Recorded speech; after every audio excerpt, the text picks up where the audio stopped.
যদি হিজবুত তাওহীদের ভ্রান্ততা নিয়ে কোনো আলেম বয়ান করবেন, যদি কোনো আলেমের নামে মামলা হয় আর আপনারা আলেমদেরকে হয়রানি করেন, আপনাদের সাথে আমাদের বোঝাপড়া আছে ইনশাআল্লাহ। তাহলে তো ঠিক আছে, তো তো একই কথা তো হিজবুত তৌহিদের বেলায় হতে পারে।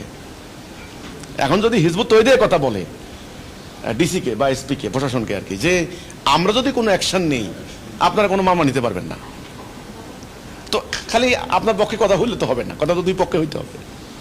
হিজবুত তৌহিদের এত দুর্বল, এত ছোট, এত টাইনি মনে করা তো উচিত না, ঠিক না? এই ভুলটা তো কাফেররা করেছে, এই ভুলটাই তো করেছে।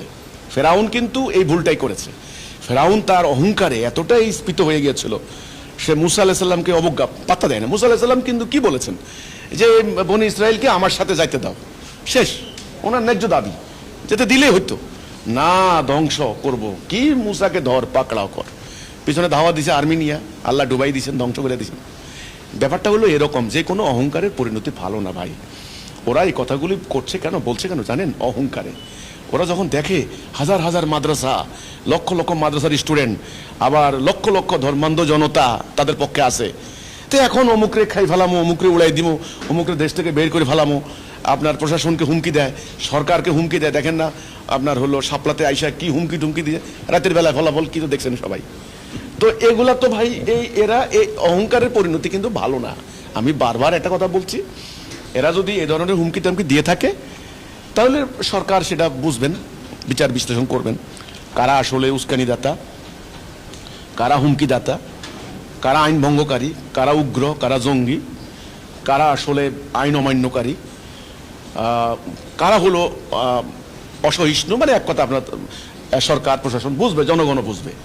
কিন্তু আমি হিজবুত তৌহিদ আমরা মনে করি ইনশাআল্লাহ আমাদের কথাটা এতটাই যৌক্তিক, অখণ্ডনীয়, এতটাই হলো দলিল ভিত্তিক, আমরা সত্যের উপর দাঁড়িয়ে আছি, আমাদের কথা বলার অধিকার আছে, আমাদের এটা মানবাধিকার, এটা আমাদের বাক স্বাধীনতার অংশ। আমরা কথা বলবো, আমরা আমাদের কার্যক্রম করব।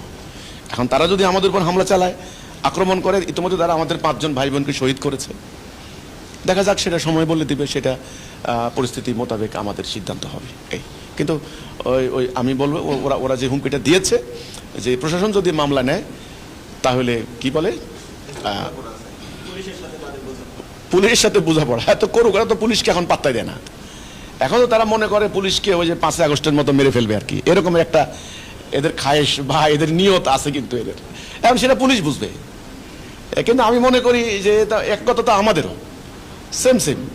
আপনি যদি বলি বলে হ্যাঁ ওই মোল্লাদের মামলা নিলে কিন্তু খবর আছে, তো এই কথা তো আমরাও বলতে পারি, কিন্তু আমরা বলবো না। আমরা বলবো না কি জন্য? কারণ আমরা জানি কোনটা বলা উচিত,